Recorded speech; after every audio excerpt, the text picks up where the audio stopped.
بسم اللہ الرحمن الرحیم۔ عصا اژدہا بن گیا۔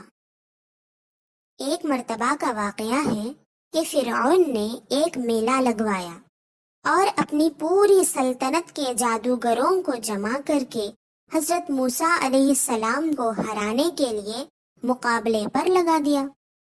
اس میلے کی بھیڑ میں لاکھوں انسان تھے۔ ایک طرف جادوگروں کا ٹولہ اپنی جادوگری کا سامان لے کر جمع ہو گیا اور ان جادوگروں کے مقابلے میں حضرت موسیٰ علیہ السلام تنہا ڈٹ گئے۔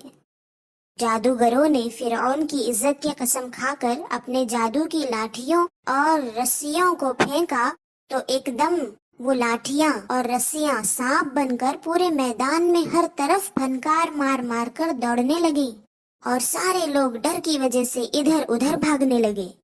فرعون اور اس کے تمام جادوگر اس کرتب کو دکھا کر اترانے لگے اور خوشی میں تالیاں بجانے لگے کہ اتنے میں اچانک حضرت موسیٰ علیہ السلام نے خدا کے حکم سے اپنی مقدس لاٹھی کو ان سانپوں کے بیچ میں ڈال دیا تو یہ لاٹھی ایک بہت بڑا اور ہیبت ناک اژدہا بن کر جادو کے تمام سانپوں کو نگل گیا۔ یہ معجزہ دیکھ کر تمام جادوگروں نے ہار مان لی۔ جادو سے توبہ کر کے وہ مسلمان ہو گئے اور اللہ کو سجدہ کیا۔